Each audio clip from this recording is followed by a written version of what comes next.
Guys, girls, we've got a T5 that I've been playing with for quite some time now. I'm nearly at the end of the long job list. It's been a bit of a slog, this one. I thought I'd make a little video on the last bits. I'll be pleased to see the back of this one. Let's get into it. Weather is terrible.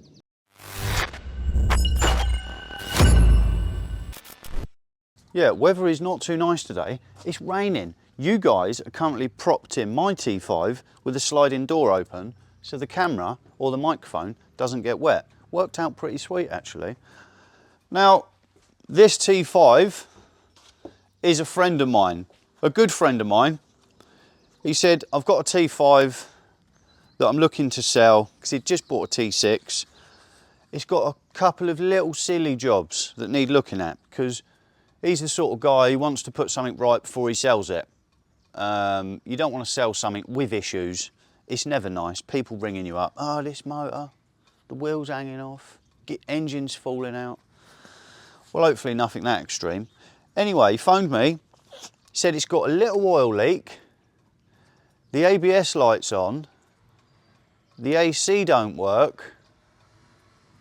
And a couple of other little bits. I think that was the list anyway. What else was on the list?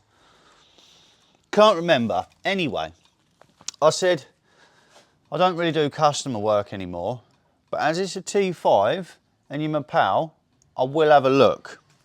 Well, that was 8-9 months ago. And, that rolled away. First of all, it's a 2.5. I don't know a lot about the 2.5s. So I said, I'll have a look at the oil leak, but I'm not promising. Well, the oil leak seemed to be coming out of a boost pipe. Someone turning round with the noisiest of Citroen vans. Just give him a minute while I crack these wheels off. Already cracked the wheels off the other side. Now, the oil leak seemed to be coming out of a boost pipe. And straight away I had my suspicions. Ooh, oil leaking out of a boost pipe. Turbo's only got 5 minutes left of life, that is. But anyway, I fixed the boost leak. It's got quite a few dark side development parts on it, which are nice hoses, nice piping under the bonnet. Very nice. I fixed the boost leak.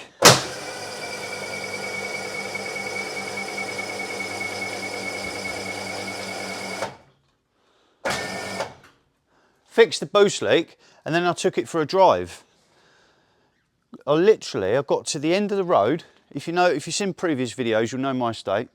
Got to the end of the road and then there's a little straight. I didn't boot it. I put my foot down a little bit, like to speed up, goes into second gear, a little bit of acceleration, bang, massive cloud of smoke out the back, blew the turbo. Could not believe it. Literally, I could not believe it. Now, if you'd say to someone, oh, I test drove your motor, turbo blew up, what are they going to think straight away? Yeah, you've been ragging it. Nope, I literally put my foot down a little bit, bang, loads of smoke.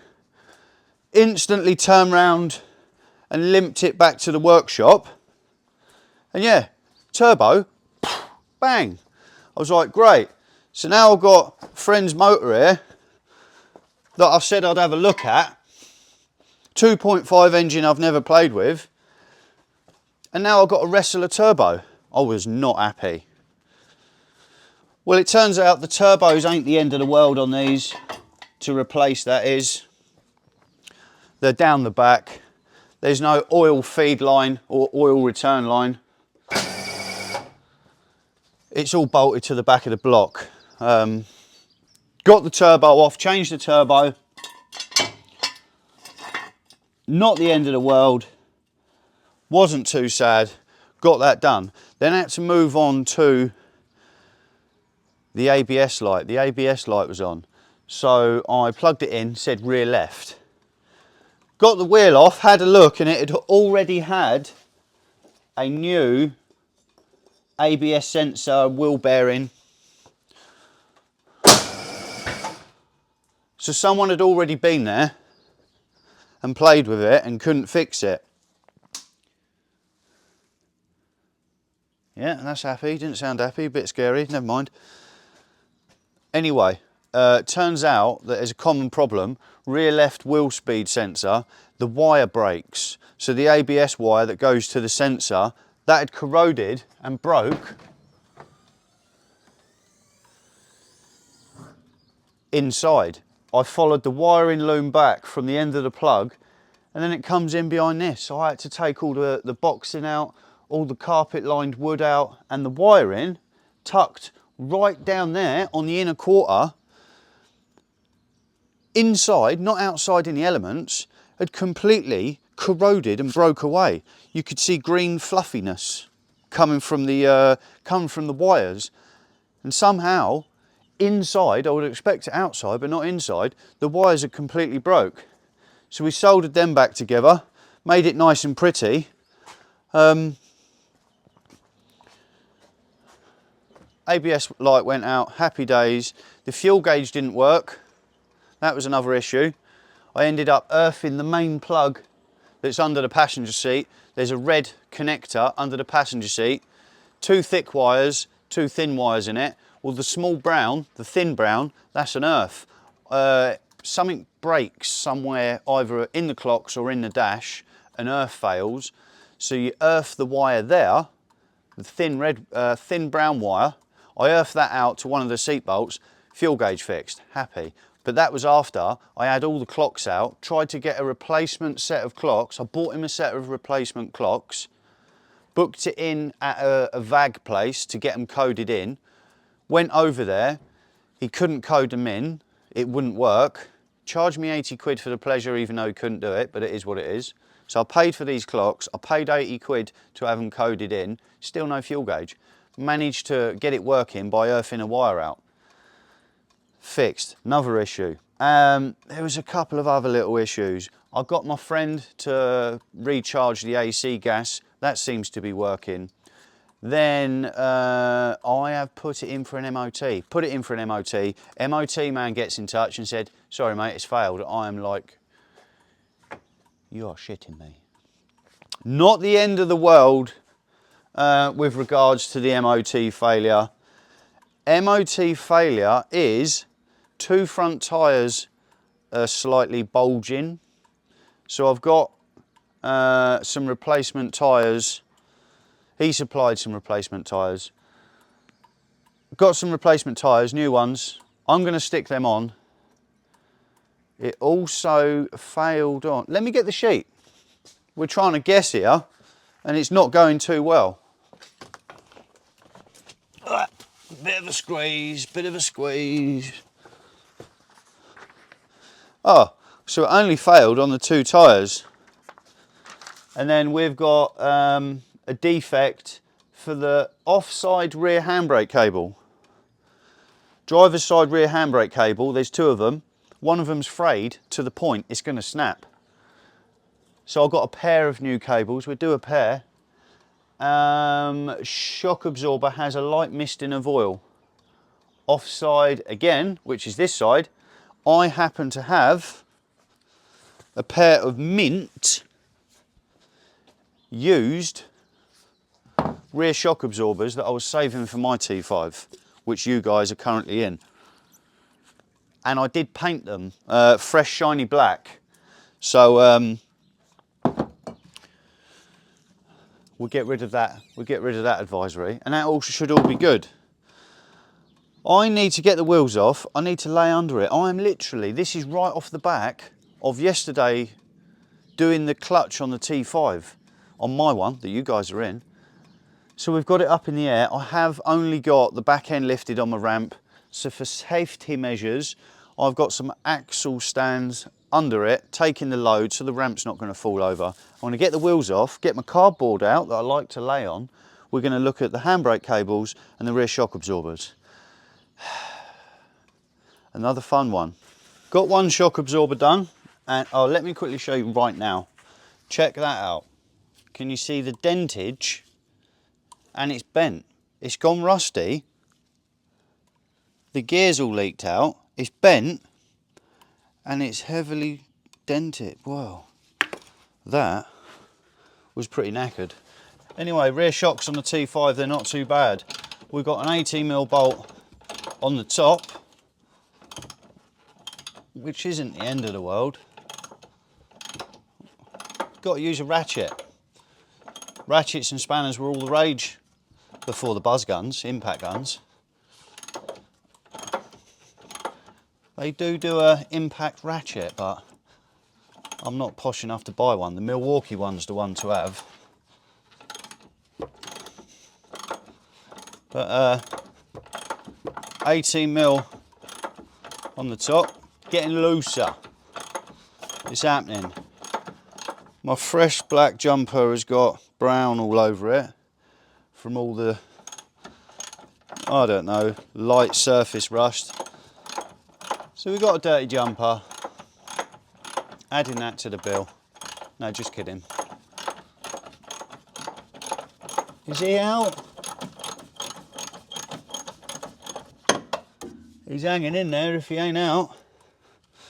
Lift it a touch. Oh yeah. 80mm on the top. Now we can go in for the buzz gun. They're quite tight, so we're going to have to use big guns. But I use my smaller one to do them all up. You going to be good to me? Oh yeah. 21 nut and bolt on the bottom. What is going on? Oh, the bolt didn't come out.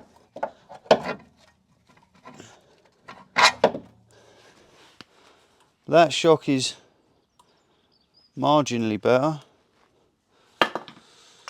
Freshy. I'm going to put the top bolt in first because you can't see what you're doing. So I'm going to put the top bolt in.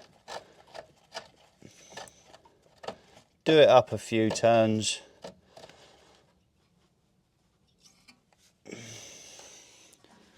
Now I'm going to make the bottom happen because I can see. Oh, I do have to lift it up a little. Can I do it with just brute force and ignorance, or have I got to wrestle the jack over? Oh, I'm going to get my trousers dirty. Oh.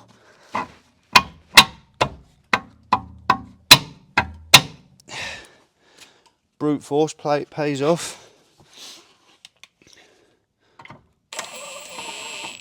I will do it with this gun.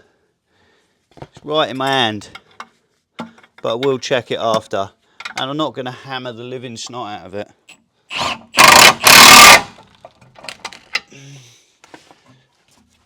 Cool. Check that with a bar.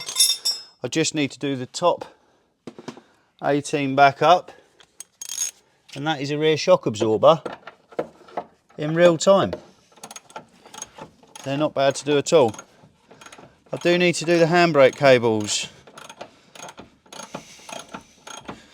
I might just get the grinder and cut the cable.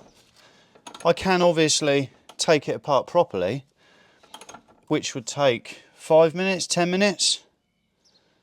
But I can just cut it off with a grinder that will take 30 seconds.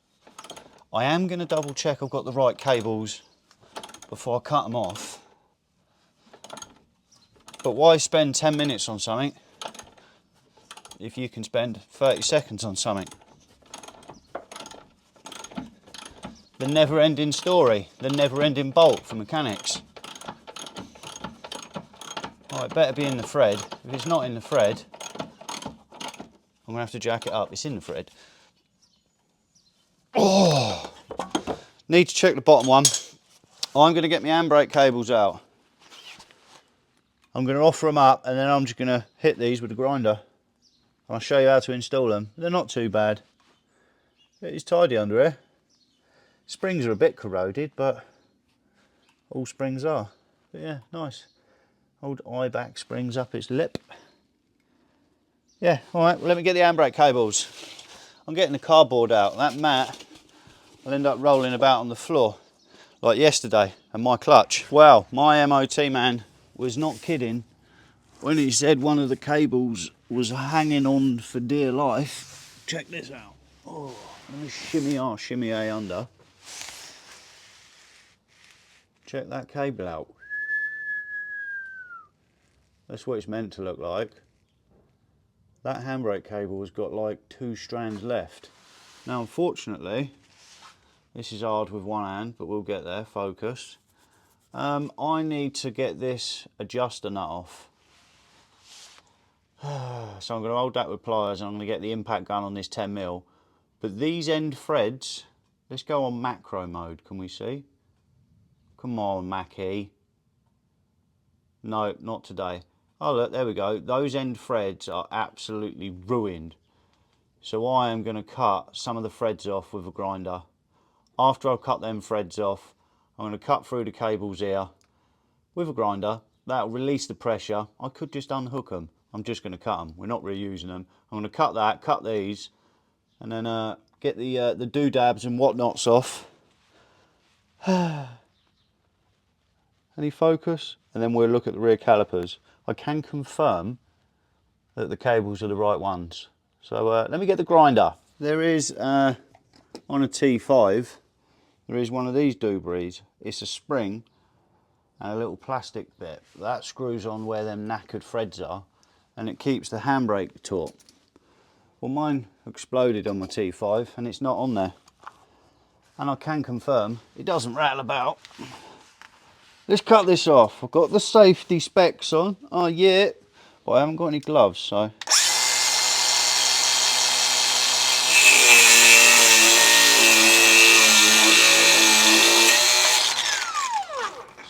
That's the end of that thread off. Where's he gone? I don't want to be laying on him, burning into my jumper.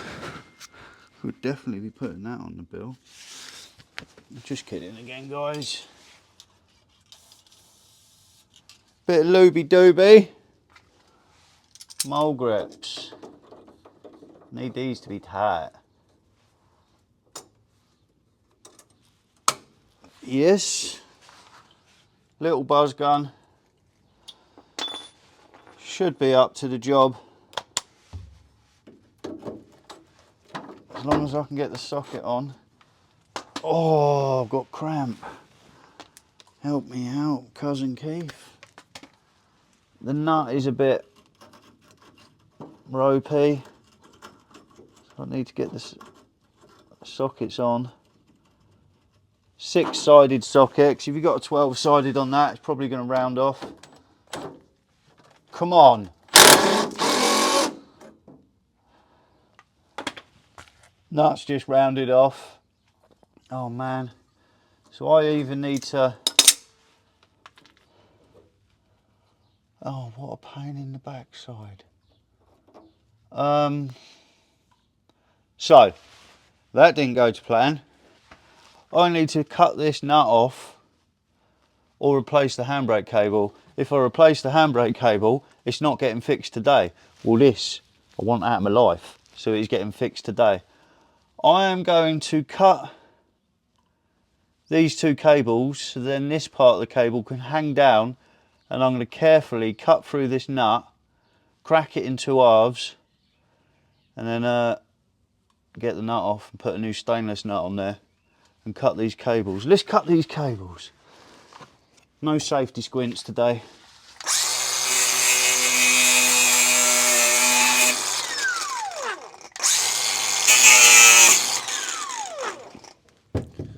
Cables are cut. They will come out. I would like to get it out so the frayed cable ain't poking me in the hands. You gonna happen? Alright, you're alright. So that should slide up there and get out of my life. Oh, it's quite hard to see. We're going for it.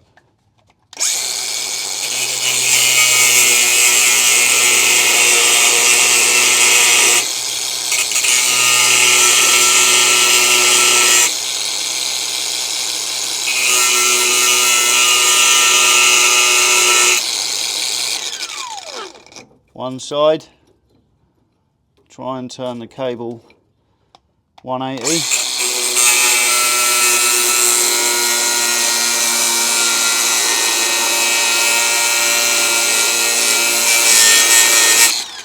Ow, ow, something hot's laying on me.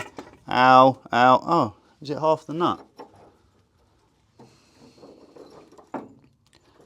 Well, let's get them off. Have I got him? I have cut through both sides. Let's get the moleys back on that piece. Now let's get the pliers on the nut. Oh yeah. So now the nut is loose, but we want it to just falling off.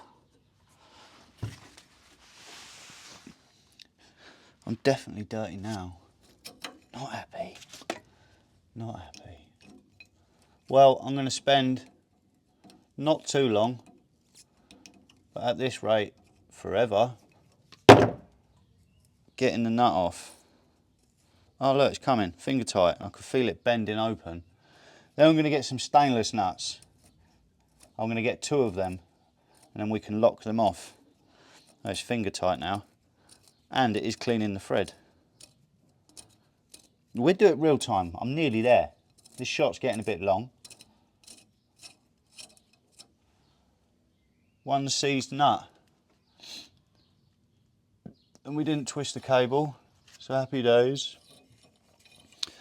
Yeah, 2 stainless nuts.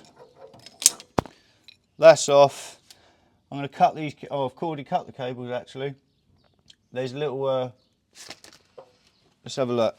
I don't know if you can see from there, but I'll show you one, and I'll do the rest. No, it's not happening. I need to get some long nose. No, I don't. I've got some pliers here. Squeeze the 2 tabs in on the outside, and the handbrake comes out. I need to do that about 5 times on both cables and get the new cables in. Couple of new luts, bit of squirt on that. Should be all good. Driver's side's done. Driver's side? No, passenger side's done. Now, hopefully I'm not laying in the way. I feel like I am. Am I laying in the way? Oh, I don't know. Where's the camera? Oh, I can't be laying in the way. Right, so we've cut the cable that end. Now we need to get this little ball and socket out. And you can do this without cutting the cables, obviously. I just shaved a bit of time. Well, the other side come out easy. It's always the way. What's going on? Oh, there we go. So we need to pull the ball socket out and then pull him around the back of the lever. These were hooked in there. I just hammered them out with my hammer, my Tonya Harding. Bit of a wiggle. The rubber boot should go through. It's a bit tight.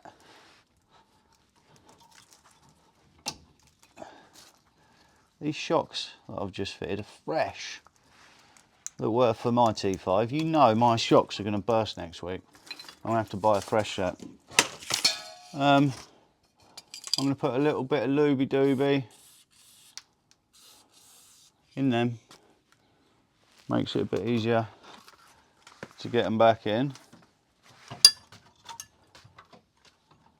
Let's put this bit in first, round the back again.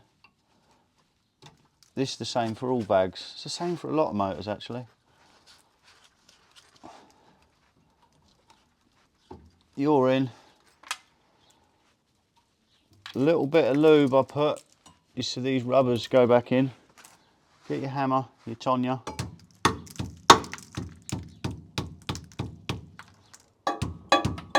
Oh. Let's try squishing him in it. Oh, my pliers ain't big enough.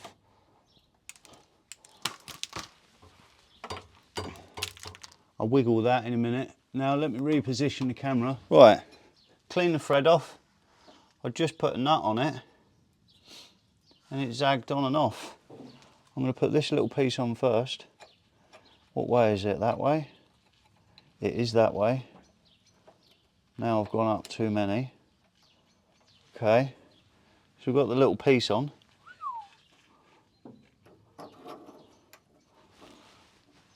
I didn't cut too many threads off, there's still enough.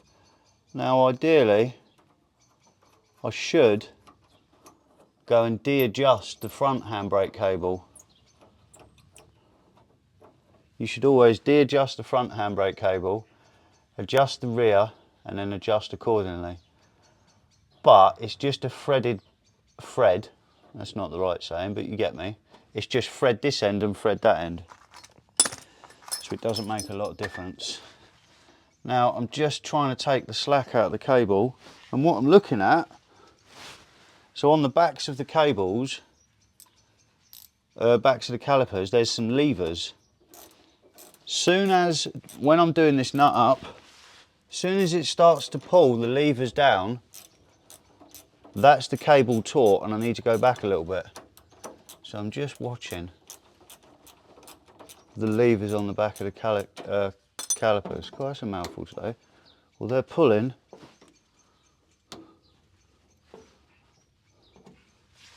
Can I see the other side? As long as they return back to the stop point, that is it. Well, that was a good shot. That is it right there.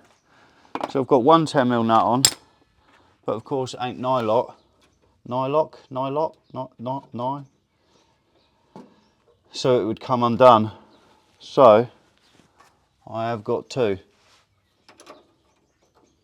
And then we're going to lock the two together. Oh, I haven't got to do this one by... Maybe. That would take forever.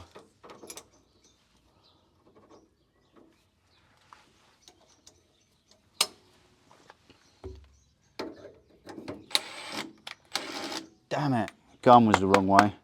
I normally always check the gun before I pull the trigger. Let's say you was doing a top mount on a vehicle and you'd got the nut on finger tight and you didn't check the rotation of the gun, then you undone the nut instead of doing it up and shot the top mount in your face. So I normally, 99.9999% of the time, and if you guys weren't watching via camera, I would have done it then, but I didn't. But it weren't so bad. Lock these two nuts together. Now if the handbrake's too tight, I can de-adjust it from the front. If the handbrake's too loose, I can adjust it up from the front. Where's this little doodabby thing? So it's a little spring thing. Wow, the threads ain't very good. Yes, it's holding. Is it holding? That's not going to hold. That is not going to hold. So it held on knackered thread, but it won't hold on good thread. I am going to have to use a cable tie. And I'm going to cable tie through that, round that. Now if you think that's a bodge, that is entirely up to you. But I don't think it is. Cable tie, they're meant to last 1,000 years, 500 years before they degrade. Or it's a silly number like that anyway, I might be way off. Can't find my wire, oh yeah, found my wire cutters.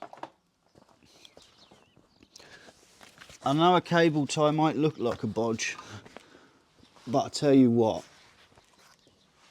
a good bodge is better than a bad repair. And I want this to be on. Mine hasn't got one, but this one's still got it.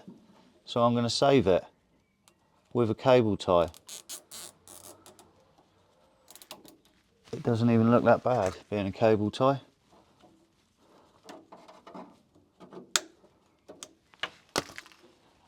Hook him back in that little hooky thing. And I did ever so slightly bend it to get it out. Where's my pliers? Oh, why? So now it's back on. I'll bend him back into position. Oh, and if you're wondering I mentioned at the start of the video, I've done a turbo and everything on this.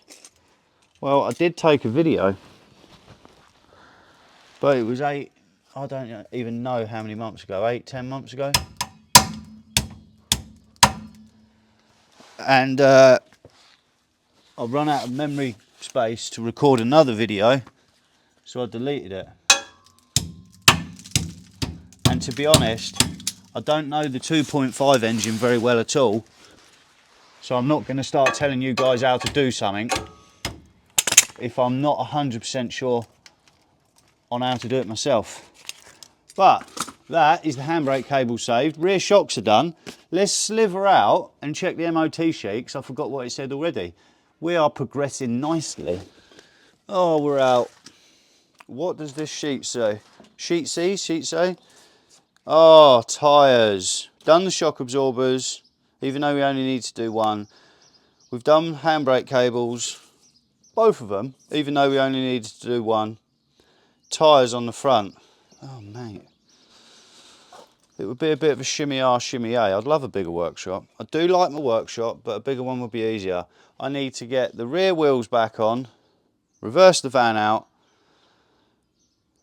drive the van in the other way round, take the wheels off, let's change the tyres. We're nearly there.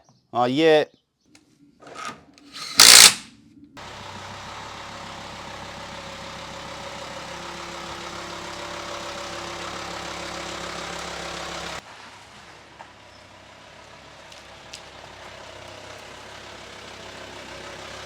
Can we see? Oh, look, you can see. That's a lovely picture. The tyres stepped up. Let's try and focus there. Can you see that? Don't know why they've done it, but both have done it. We've got 2 new tyres. Let's go down to the tyre machine. So I used to sell tyres. Back when I was a busy garage, I used to sell tyres to customers, etc. And then I stopped. Reason being, you can earn all right money out of doing tyres, maybe 20, 30 quid a tyre. But let's say you do 10 tyres in a day. Could be up to £300 a day, good money. 10 tyres a day, times 5, 50 tyres a week, 200 tyres a month, 3 months, 600 tyres. If you don't get a tyre collection in 3 months, you could have 600 or more tyres sat around outside. So we stopped that, because I had 1,000 tyres sat around.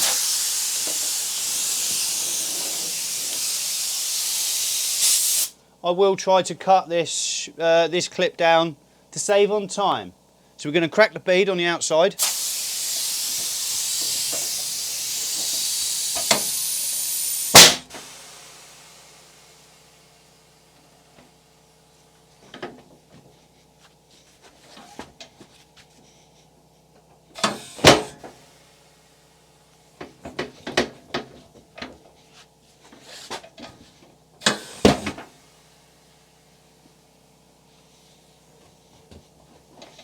Then we're going to crack the bead on the inside. These are always a bit more of a fight.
Forgot camera was recording. Got it mounted on the tyre machine. We got it popped.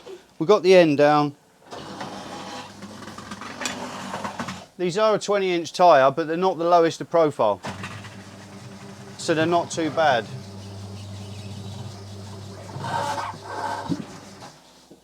This bit's always a bit of a wiggle. Well, it was on the first one anyway.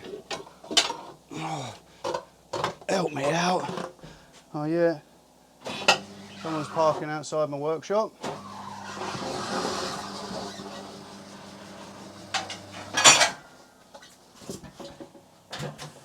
Tyre off, easy as that. New one's right next to me. Oh, let me quickly change the valve.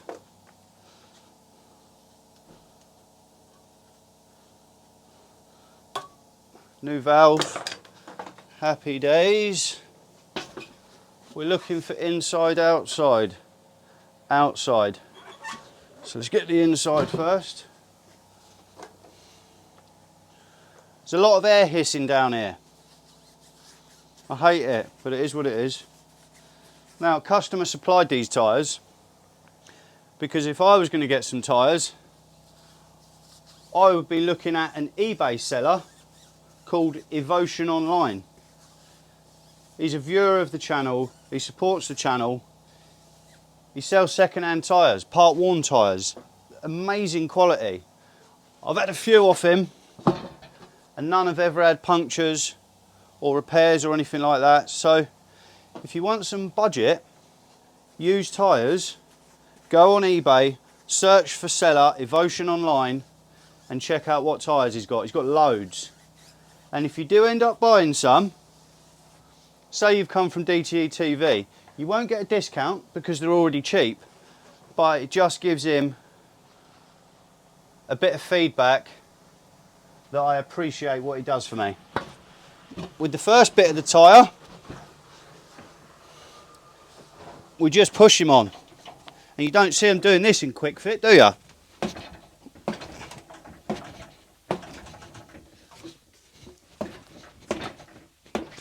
Oh, first one did anyway.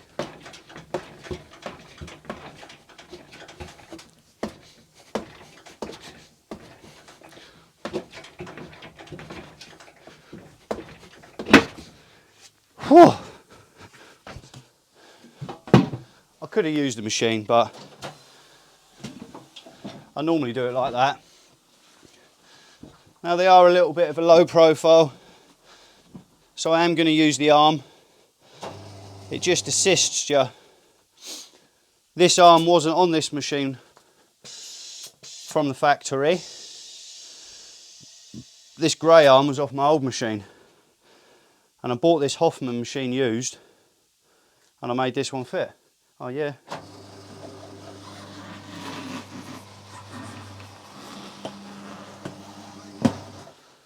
Easy as that. Not a mark in the tyre. I know the machine pretty well. Just get you out of the way. Just get it out the jaws, core. That's heavy. Bit of wind in it. And no matter how many times you do this, it always makes you jump. It had to land there, didn't it?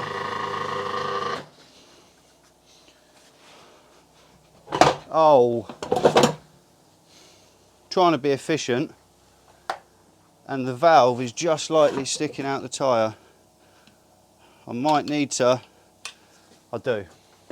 What a pain. Oh.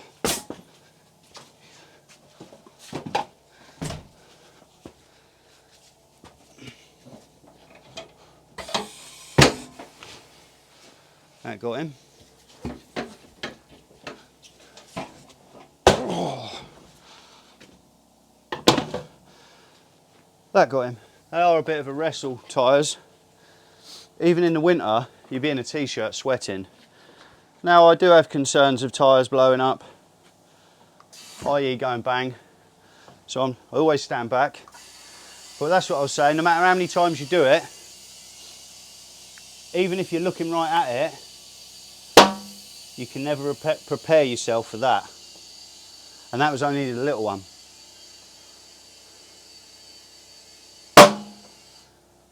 See? I'm going to put 3 bar in it. It's in bar, not PSI. I normally speak PSI. I'm going to put 40 PSI in the tyre. And that should be sufficient. You have to be really quick when doing this. I'm normally pretty good, but you guys are now watching, so I'm going to drop it everywhere.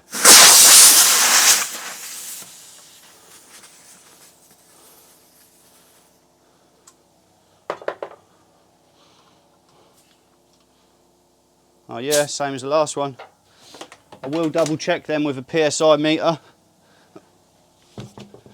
Dust cap on.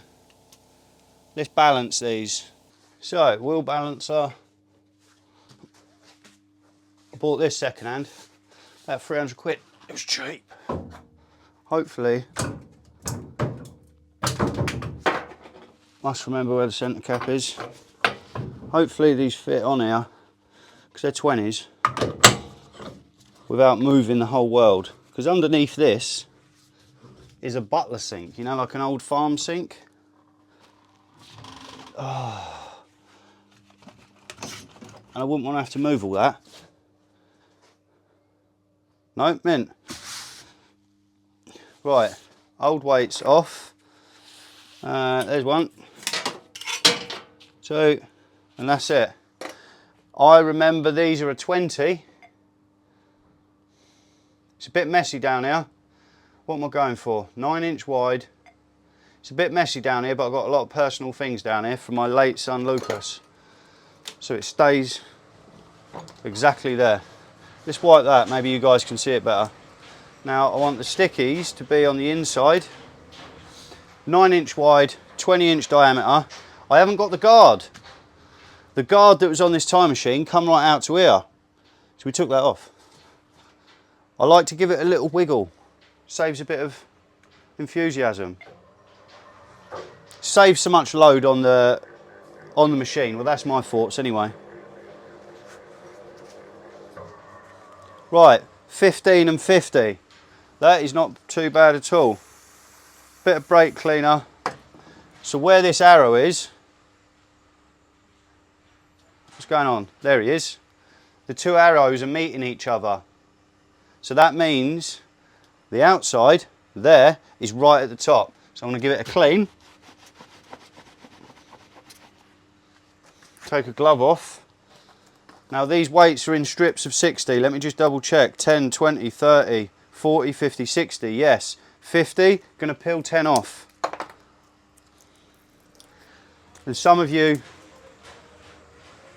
may not like the way I do this if you're a tyre fitter. I do 1 and then I recheck it. I don't know if my machine's getting old and tired. Yep, spot on. So now there's 50 on the outside. Proper tyre fitter might stick 15 on the inside, but then it might rebalance. So I do 1 and then check it. I bet you this doesn't say 15 now. Okay, so that's telling me there's too much weight on core. This could have gone a bit easier on shot, couldn't it? So I'm going to peel 10 grams off that. Maybe my machine needs recalibrating,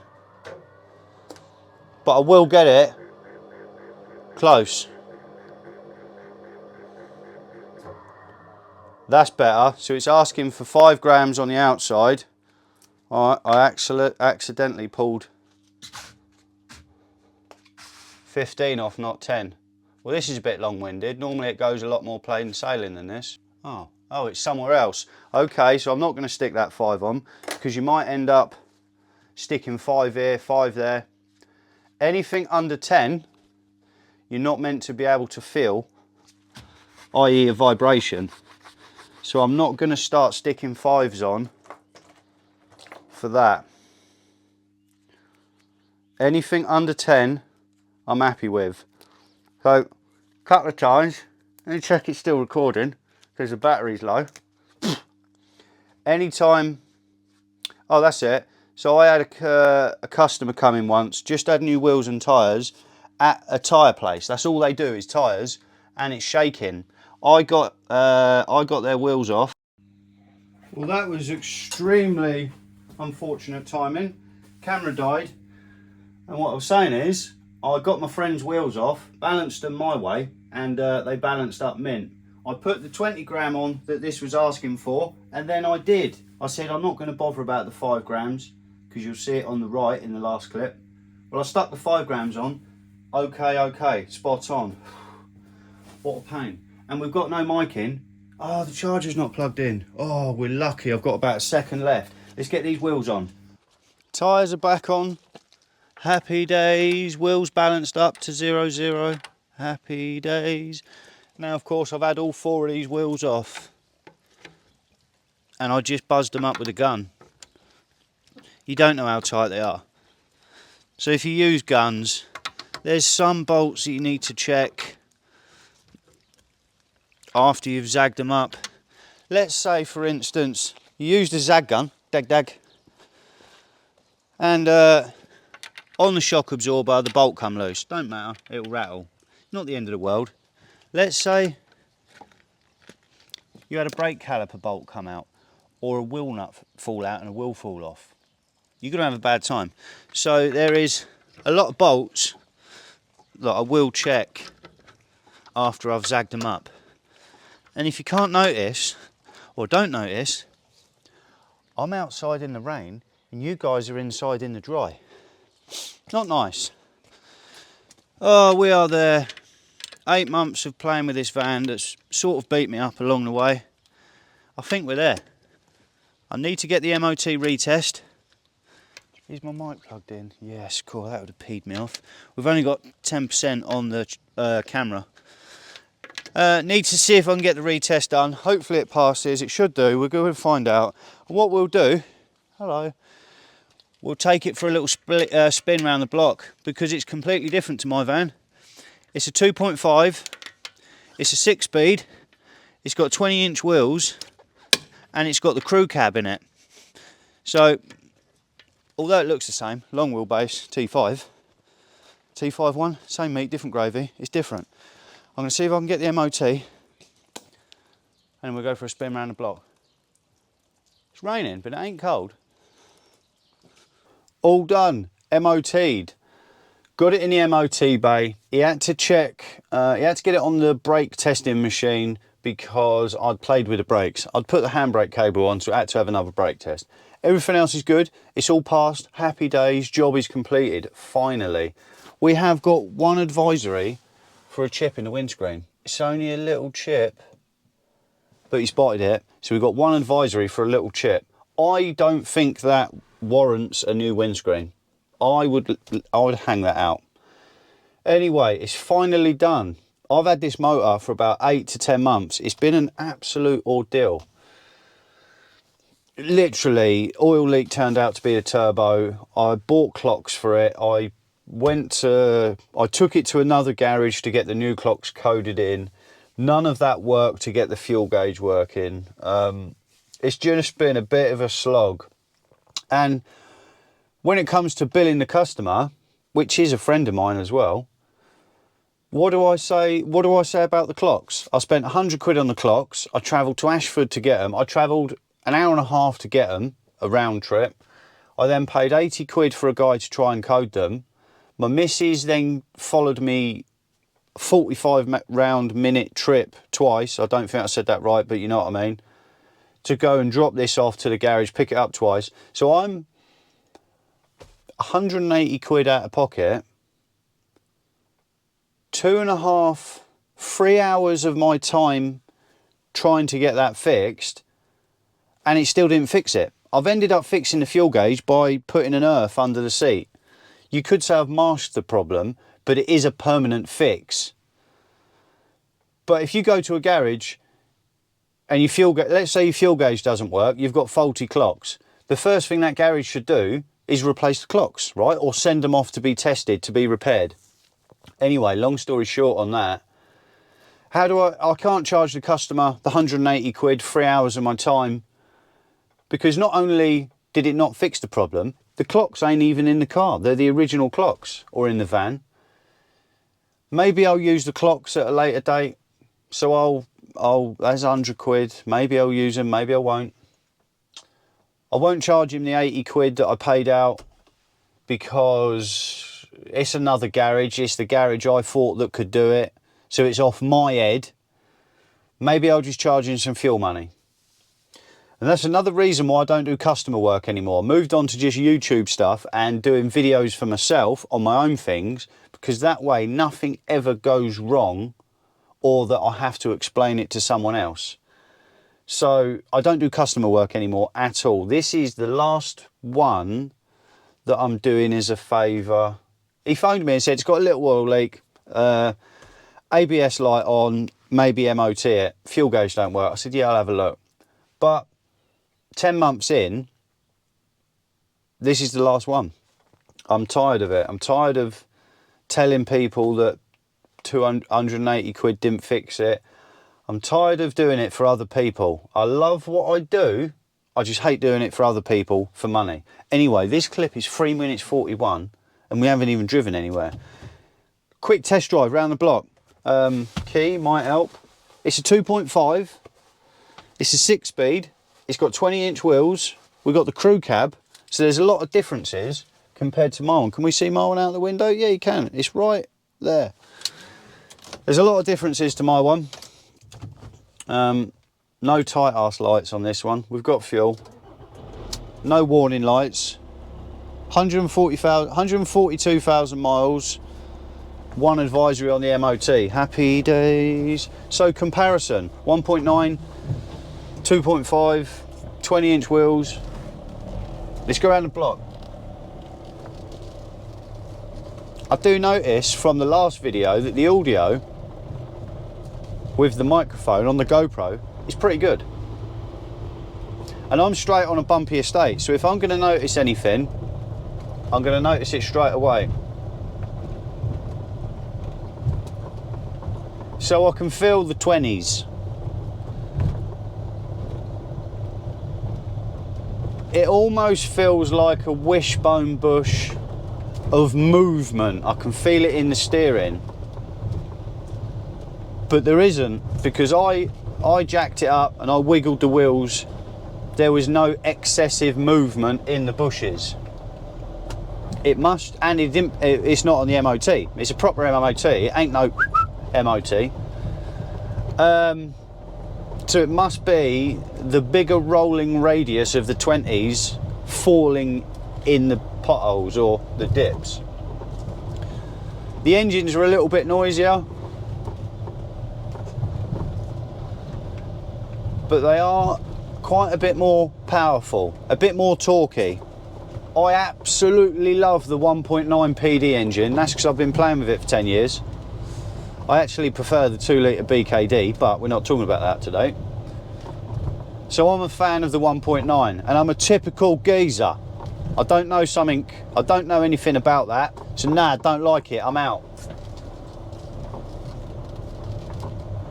And I've never done anything on the 2.5 apart from the turbo in this. And as mentioned earlier in the video, fixed a boost leak, took it for a drive. I literally done this, foot down, 1800 RPM, bang, turbo went. I was like, you are joking me.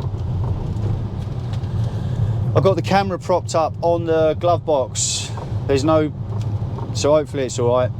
I can already hear the same rolling noise I hear from my van. I don't know if you remember in my video, a few videos back, sounds like a wheel bearing, but it's not. I can just hear or feel the wheels rolling on the road surface. This makes exactly the same noise. Maybe they all do, maybe they don't know. Gear selection's nice, 6-speed, nice. Does go well. Not that I'm booting it, I can just feel the power, and I can also hear the locking wheel nut key rattling about in the glove box. But that's where it was, so that's where it's staying. Yeah, you can feel there's loads more power, loads more torque. We're on the road, and I don't know that I've got 20s on it now, because a bigger wheel, the less comfortable ride. Feels lovely on the road. Nice and smooth. It was only on my estate, bumpy, that I knew about it. It's got the slightly later dash. This is a T5-1. Mine's a T5 with a facelift. So the stereo area in this one is slightly facelifted. So would we call that a dash lift? Oh, I'm pulling right out on someone. Sorry. Talking to the camera. Drives nice. It is quiet in here. We've got the bulkhead behind me, so we've got no van noise. Mine's quiet now anyway, but a little bit more power. 1800 RPM. That's lit. I didn't even hit over 2k then. Yeah, it gets up to speed a lot better than the 1.9. But my 1.9 is unremapped, so I think it's 104 horsepower. This one is 173. Big difference. And it's got an extra piston, so that helps with the torque. Pushing a motorbike up the street. Yeah, it drives good. Handbrake's good, turbo's good, fuel gauge is working. No ABS light on. I am finally done with this job. Happy days. Now, if some of you are thinking, oh, will you fix my van? Will you do some work for me? I'm sorry. I appreciate the thought, but I don't enjoy it. And the older you get in life, the more you realise, rather than trying to be the richest man in the graveyard, it's not all about money. Unless you've got an unlimited checkbook and you write out binary, ones and zeros, unlimited, I'm out. Just videos on my own stuff. Andy's caddy's different. But this has been an ordeal. Thought I'd make a video on it. Again, sorry I didn't get any footage of the turbo swap or all the work up to now. Well, I did, but I deleted it. Oh, I've got to get that. Locking wheel nut key rattling about. Anyway, that is going to about do it for this one. Gained the parking space back at the workshop, which is nice. Few more things to do. Going to do the wheel bearings on my T5 next. Going to do the rears and the fronts. It's done 287,000 miles. It deserves a few wishbones. But anyway, it's going to do it from this one. I'll see you in the next one, guys. I'm out.